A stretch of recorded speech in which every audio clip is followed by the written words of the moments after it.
Good Leader Podcast. I'm with my co-host Dave Miller, the Dr. Dave Miller, PhD, certified, don't question it. Also, we're using handheld mics today. So Dave's and Miguel are going to warn me. We don't do no two-handed grabs here. We don't do that here. No stroking it. And no stroking, that's one-handed. You other podcasts, I see you guys with your two hands on it. It's like a natural instinct for them. A reflex. It's a reflex. I can't even help it. So today we're going to talk about Veterans Day. Basically, that's going to be our topic for today, and some different points on that, and just what that means to, for us, for the Good Leader brand, and also for Gain Station Atascadero here, always letting us use their space to do the podcast, and that's always a big plus. Change of scenery is always nice. And you said there's nothing really big to put out the gym right now, Dave? Anything? It's not currently, no. Make sure. How about that voting? Is it still going on for the voting? Voting's still going on until the 14th. And I think there's a new thing. I saw a new rule something about the standard, or what is it? We're not sorry about the standard. I can't remember. There's a real something like that. Yeah, on our reels, we're sorry that now you think of us as like the new standard. Our gym basically suck. Yeah. I like it. It creates a good competition. But the hurt feelings reports just come to Dave and he'll throw them right into the trash can. I become an expert. Yeah. So the first thing we were talking about was what Veterans Day really represents. What does Veterans Day really mean to us personally, and beyond the typical thank you for your service? I don't know if you want me to start off, Dave, or you want to start off. Oh, you can go right ahead. For me personally, I always tell people I served in the Army. I was in infantry, but I don't really think about myself when it comes to Veterans Day. I think kind of some of the guys I served with that didn't come back. So it's more, I guess, more personal to me in that way. So which kind of plays into how I am as a person, how I am about being patriotic and for this country. For those guys, I feel like it's my job to represent, because I feel like that's what they would have wanted. And I kind of feel more of I think it's kind of like bittersweet. Honestly, on Veterans Day, I never really feel like, yeah, I want to go get free shit, or I hope someone tells me I think I kind of think about them more. So I get a little bit more not sad, but more kind of remember them. You know what I mean? Kind of. So that's how Veterans Day kind of affects me in that way. That's kind of what I think about first. No, I never actually had the honor of serving myself, but I was always surrounded by military. Yeah. And throughout my life, I befriended, a lot of veterans and stuff like that. Some of my best friends are actually Vietnam vets. You said your dad was in the Marines, right? My dad was Marine, so I was raised basically as a Marine. But it always seemed very awe-inspiring. Yeah. And so you always did hear the premise. Of it was all based on, personal sacrifice, love of your country, and the protection of the people in it. And for that alone, I've always kind of felt like, it's never really had the reverence that it deserves. It's such a valuable thing to a nation, and to a culture.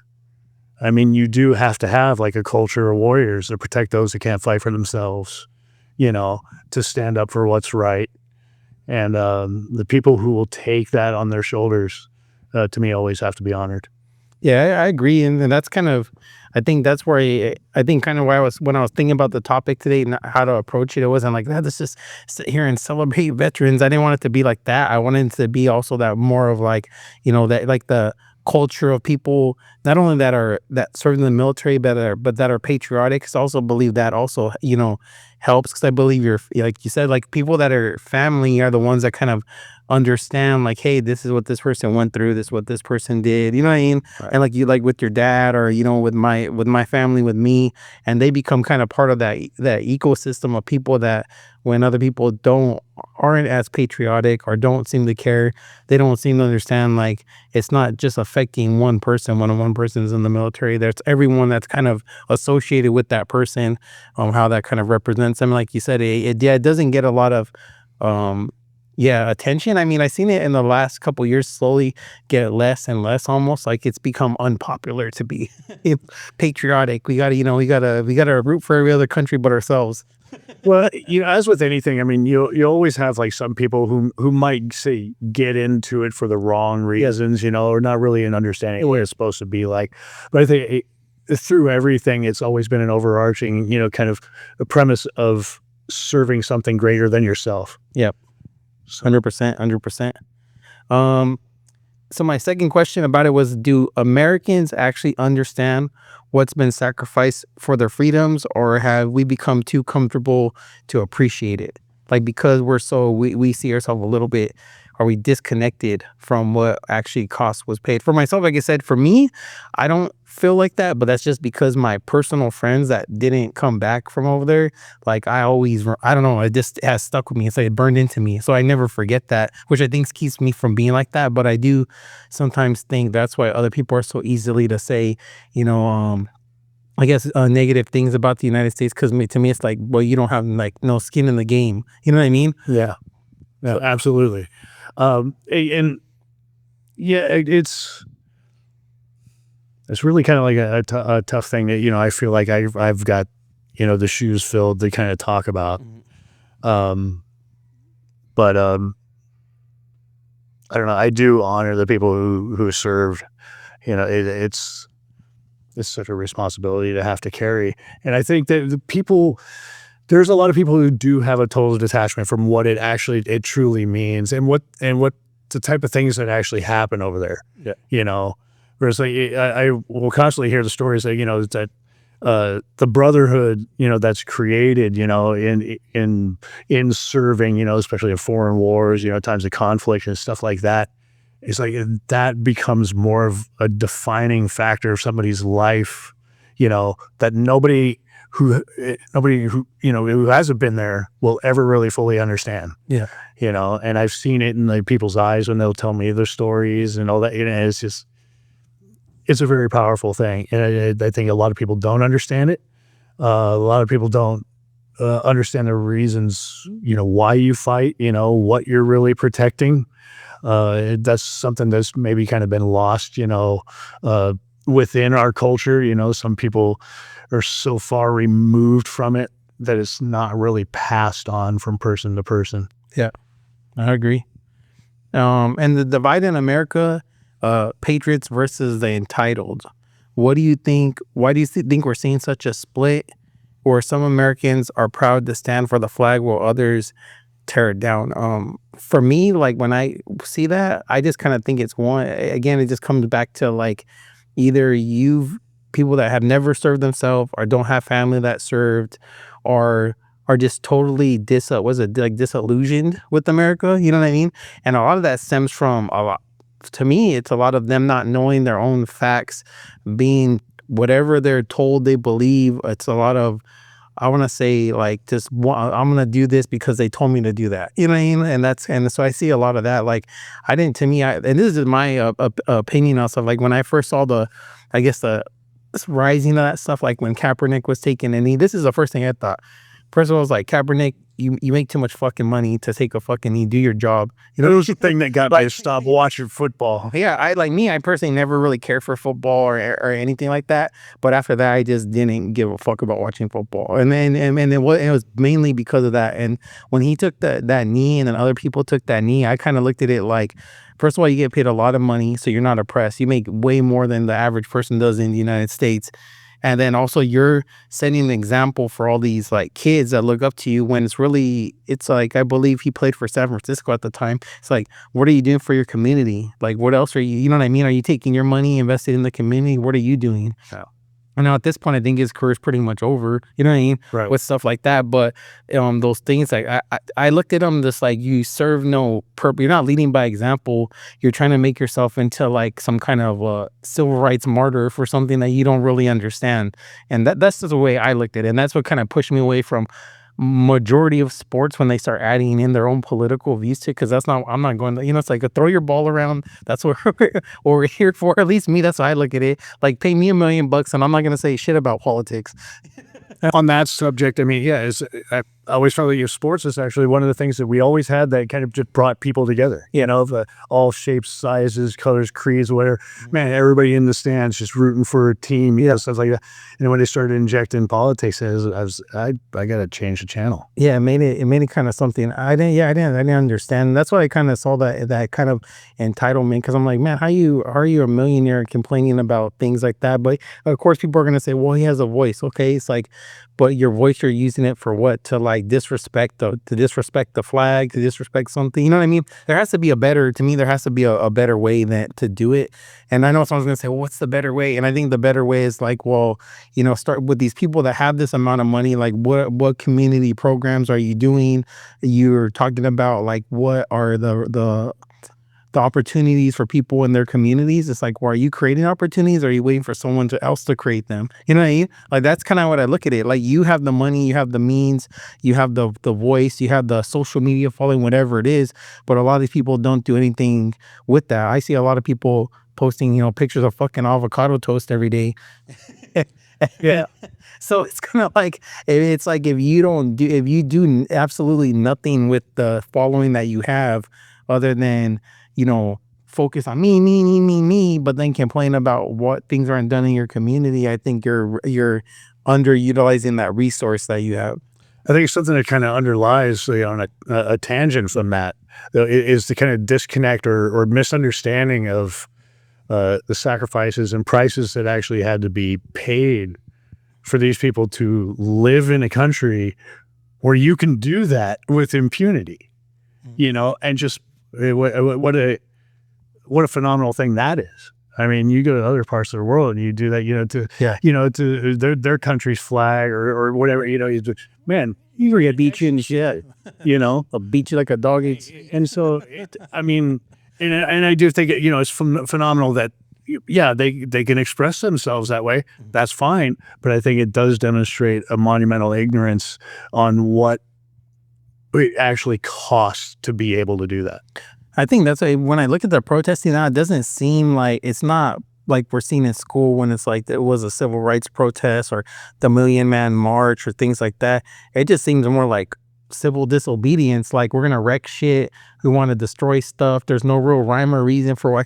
You can talk to 100 people at the same protest and they're all saying different things, and then it's all based off research that's either inadequate or they taking parts of. And if you start with trying to relay facts to them, they don't want to hear facts because they want to believe the illusion of what they're talking about. You know what I mean? That's what a lot of people, I think, have proven by going to these rallies and things like, why are you here? I don't know why I'm here. I'm here because CNN told me to. Right. I mean, no King's Day. Yeah. So it's kind of crazy in that way when that stuff kind of comes up. But it has kind of crossed the line from the days of, people with just picket signs marching up and down like a sidewalk to actually a form of public disruption. Yeah. And when it gets to that point, then, I mean, you are being an obstruction to just how things were. Well, I saw yesterday they had the thing with Charlie Kirk's Turning Point USA at Berkeley, and I believe the chant that they were chanting was it "fuck your dead homie"? Like, that's right. It's like, okay, so what does that have to do with politics? What does it have to do with your representing? You're not there to. What's the point you're trying to make? Yeah, you're just there to agitate. You're just there to talk shit, because at this point that party and that side to me is so lost that they're just there to cause damage, and they don't even know how to do it. You know what I mean? Well, now it's just really like opposition just for the sake of opposition. Yeah, they don't really know what the point is. Yeah, so I was watching some of that, and I was just like, and you never get to come away from it under like, what's the message? What are you trying to represent? Exactly. Oh, okay. And then the weight of the flag. When you see the American flag, what does it represent to you personally? Unity, sacrifice, or something deeper? And why do you think some people see the flag as offensive or controversial? Well, I don't know if I could really dig into why somebody sees it as offensive or controversial, because that concept is just confusing to me. Yeah. But I mean, I see it as a symbol of a history of something that a group of colonists, men or whatever, really tried to conceive and create. Yeah. And it wasn't that, they were putting something together that was going to be immediately perfect. But it was going to be a constant project and an evolution. And, so it does stand for something. I mean, more than what you see on television, more than what you see, like, a politician, talking about. I mean, it really is about a unity of differing people. Understand this, like, hey, we have to share this space. Yeah. We could build something good out of it as long as you're willing to contribute to it. Yeah, no, I agree. I think it's like when the flag, when I see it, I think I remember back to school, it's like you would do the Pledge of Allegiance. There was no question about like you went to any sports things. It was like the national anthem. There was pride. I remember how it was after like 9/11 when there was a lot of pride for like, you know what I mean? We got attacked and everyone was like pumped up about, being patriotic to where we're at now. And that's what's so weird to me. I remember being incensed about that at the time because even before that, I mean, like me and my brother and we're always flying the American flag. Yeah. It was always out, and then all of a sudden, something tragic happens and it's like, all these people just come out of nowhere. It's like suddenly flying flags. Like, where were you before? Yeah. But then it's like, okay, at least you're starting to get the picture, Well, I think a lot of people, and that's how I felt. I remember being in Fort Lewis at the time, and we were next to like the towns over there. It was like Tacoma and I was going to call it Tillicomton, but it's not called Tillicomton. It's called something else. But yeah, for the longest time, the people, I remember they used to always be kind of complaining about the base Fort Lewis and, hey, you guys make a lot too much noise and all the training going on there. And then kind of you could tell they didn't really love that we were there. But then, yeah, after 9/11, you did see a lot more like patriotic and patriotism and things like that. And I think there's people, that's just the tendency. I think people tend to like, almost like you're like, oh, they're around, but we don't need them right now. So we don't, and then when they need you, then it was the same way, honestly, being like how I was being a cop. It was like when people don't need you, they're like, man, fuck those guys. Fuck the way. Yeah. But when something's happening, oh, the cops aren't here. It's like a fucking, you can't win. You can't win. There's a lot of worse things to have in your neighborhood than a military base. Yeah. For God's sake. But yeah, it's just funny watching that dynamic from the 9/11 to like now, and just kind of, and I think that's why a lot of people that are still super like patriotic, and to me, they're around like, the age of either been around during 9/11 and kind of seen that, to where the kids that weren't either born or from that generation, I mean, maybe because they haven't experienced that. And I'm not sure how they would even react to something like that now. I mean, I think if buildings got hit like 9/11, there'd be kids that'd be like, we deserve it. We deserved it. There were people back then who were saying that, somehow it was our fault, what? But yeah, there's a lot of just different dynamics in it. And the thing is, I think there's a lot more transparency now with the government compared to back then. Because back then there was no internet, there was no like everything was based off of like, rumors and hearing things and this and that. So there was no real like a lot of like what's going on with the government the way there is now, where people complain about transparency, but when you look back at then, I mean, there was really nothing going on. You didn't really know what was what. So it's a lot different now, but now it's almost like the opposite effect, too much information. So people are just like, what I believe, there's too much information, so the opposite effect happening. That's very true, and then you get like, just like a lot of like false narratives, so, people, just want to like throw something out there for clickbait, and then it's like maybe loosely connected to some kind of fact, but they just draw too many conclusions from it, and then people don't know what to think. And I saw that yesterday. I saw a lady where again tried to open the back door of one of the ICE vehicles. The cop chased her, kind of pushed her, and then she slammed into a car. And then I saw another video in the comments from someone else that was there recording from like I don't want to say a liberal journalist, but some lady there recording, and she's yelling the entire time, get the fuck away from her, this, and that. And from where she started recording, her video starts, it looks like this, it just looks like the IC runs up and just pushes her into the car. And that's where it starts, not showing the entire part of her going up to a car, opening the door, letting the person out. So it, again, if people see that and then under it, they're like, look, fascists, Gestapos. It's like you show the same narrative, and you're like, do you ever actually look, like, do you ever go past this and look for other videos about this? And I don't think people do. I think they just, right there, that's it. That's enough information for them. Well, now information's gathered by a swipe on a screen. Yeah. So 5-second clips is about, anybody's got an attention span for anymore. Rather than actually digging into something and getting a full context. Yep. Yeah. I saw a meme I had that says that what does it say? Like, I protest things I've never researched. Yeah. Again, opposing something just to be opposed to it. Yeah. And then I was asked, what do you think, just your opinion? I don't know if you're with your dad, being on the other side of it. Well, that's why I think it's kind of a better conversation with me, and you have seen both sides of it. Yeah. Why do so many veterans struggle after service, losing that brotherhood, structure, and sense of purpose? Man, I mean, I think that there's a lot to the fact that, you go over there, and you do some of the hardest things that you ever have to do, and you earn, say, rank and prestige or, whatever, or at least is a degree of honor, in doing so. And then when you come back here, it's like all that you've really kind of dedicated your life for and put your life on the line for doesn't mean as much. You go and apply for a job, and you write all this stuff down. It's like, ambush people. Well, one of your skills, yeah,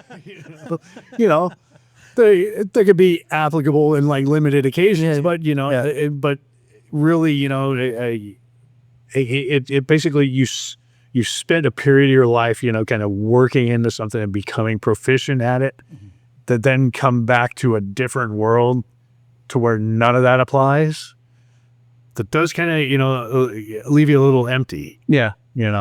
I think it was Sean Ryan that I was watching when one of his interviews where he talked about that, where it was like he initially tried to be a cop after doing Navy SEALs, but because of some of the things he had done in the military, it's almost like, oh nope, it's too much. You know what I mean? Right. So then I think he even felt ostracized from that, and to me that kind of sucks. It's especially because I kind of look at least in my experience from what I've seen, and I've, been able to hire a lot of different people, whether it was in policing or any jobs that I had, where it's kind of now it's I don't think I almost think not that school's bad or having a degree is bad, but there's just some things that education doesn't teach people. It doesn't teach you to be on time. It doesn't teach you to be responsible. It doesn't teach you to, to follow instructions or get stuff done. And that's what I think people kind of underestimate. That's where you get from the military, because I've heard people say that. Well, it's what do you get from the military? And that is what you get from it.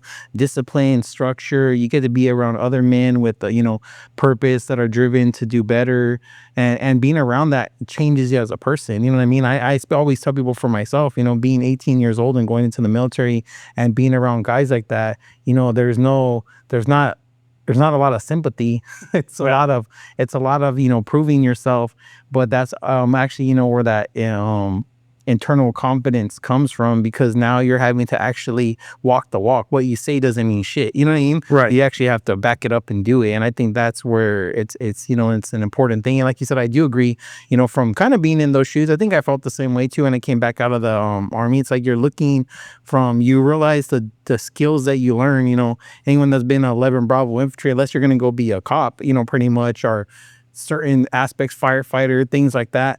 A lot of people are now looking, hey, you can shoot guns. Yeah. Oh, you can wrestle. You can fight people. Right. Yeah. Yeah. Those are basically, kind of, but you kind of have to start being a little bit more creative in how you think about things, and it helps with stuff like that. But I do definitely see that struggle with a lot of guys with purpose. I see it right now on social media. I think a lot of the guys, Kind of in the, I think guess we're somewhat in the same realm with the Good Leadership podcast, are, but they're more a little bit more, I think, more veteran orientated. Some people more law enforcement. I think that's why everyone's doing it. I think it's more like you're drawing other men of like purpose to you, the same crowd. You know what I mean? Talking about things that maybe we couldn't talk about at the time in law enforcement or the military, and then you kind of like, and now you have more of an open platform, and they're kind of building back that brotherhood, and it's become like a new purpose. I keep telling everyone it's almost like the, I mean, some people take it probably different ways, but it's like it's almost right now. It's the, to me is like it really is that battle for hearts and minds between good and kind of evil, because you have so much negativity, and you have so much like be a fucking weenie ass guy getting pushed. And now you have guys like myself or you or other guys that are pushing, we're pushing, faith, brotherhood, working out, dude, everything is not going to be easy, all these things. And to some people that's like, oh, that's harder. And what is harder? But that's why you're supposed to do it. You're supposed to do it. Anyone that's told you different is lying to you. Yeah. So I think it's definitely an interesting time. No, yeah, I mean, doing the hard stuff, man. I mean, that's where the value lies. That your time was spent actually accomplishing something. Yeah. And then being raised with it is like, so I do kind of have like that sort of that regimented sort of way of doing things. And I do see that it's like a lot of like the regular people, they don't understand that kind of behavior, so everything's going to be like, tight and ship shape and all that sort of, and they just don't get it. As they look at you like you're weird. And it's like, I'll say, well, you got to have like a foundation for something, a basis of building something up. So I think because they don't see sometimes the purpose it serves. I mean, I didn't get it when I first went into the military, and they were just little things that they kind of teach you, and then you don't see the point of it, like the attention to detail. You know what I mean? They used to, make the bed. They show us how to make our bed a certain way, and then we didn't make it, and then they go in there and they fuck it up and like make it again. Marine Corps taught you, man, you got to bounce the pin off of it. But then you realize kind of how that goes into other jobs, where it's like, okay, if I'm doing this job, I got to do step 1 first, step 2, step 3, step 4, and you got to do it even when you're tired. Like me and you were talking earlier, it's like we both had busy days, even though it's like the Veterans Day, the holiday. I always, the day is busy, but it's still like, okay, well, we still got obligations to do and things to do, and we've already kind of ingrained ourselves to like, hey, it doesn't matter if I'm tired, I still got to do it. You know what I mean? Unless something really big comes up to get it, it's like, well, you got to still stick to the plan. Yeah. Yeah. And I think that's where that stuff kind of plays into it. Absolutely. I'm with you on that. And do you have any closing message for Veterans Day you want to say, or anything, any last minute? Again, I would like to see, the stuff like Veterans Day or whatever be a bigger deal than, it actually is. But then I also got to say this, when I would talk to say some of my veteran friends and stuff like that about this, like they're very humble about it. It's like, well, yeah, you don't have to make it like a big deal. It's really nothing. It's all that. It's like, no, it wasn't nothing, but I know what you're trying to say. Yeah, because it does put, like I know what you say, because it does put water. People are like, thank you for, I don't tell people anything. It just feels weird when people are like, thank you for your service. You appreciate them doing it, but you just feel weird because it's just like, well, I don't want to, I don't know, I guess because it's just you're like more, you're humble about it, I guess. You don't really want to, I don't know, it's just different for everyone. Yeah. It's like what you're saying. Definitely. I think, I think, definitely more. I think overall, not just Veterans Day. I mean, really, ideally, and this is where I like that there's, definitely are, right now it's like there's this, like I said, the battle for the hearts and minds. But I do really wish that if, and not just the left, the liberal, all these people, like I tell them, to me, I look at it as if they.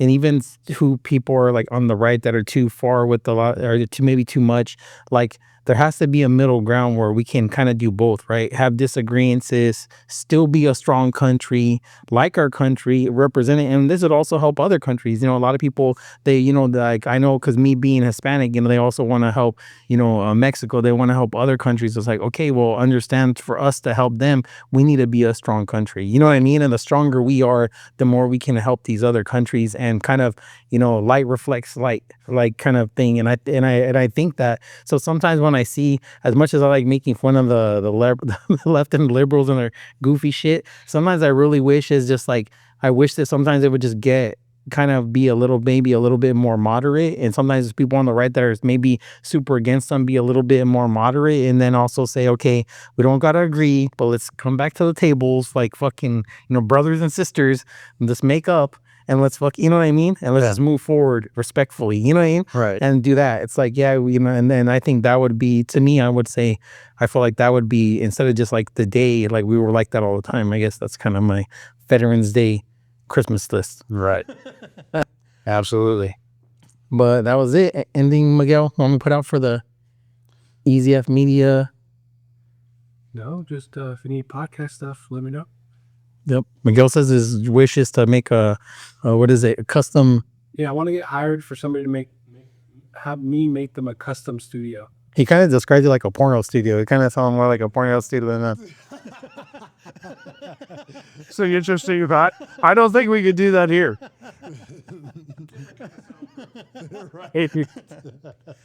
All right. Well, thank you for joining us at the Good Leader Podcast. Cole's Dave Miller. Always appreciate his help. It's always a privilege. Yep. And Miguel said, and we're always doing our thing. And Gain Station. Make sure you come check out the gym. And Dave doesn't say your gym sucks, but he says it sucks. Excellent.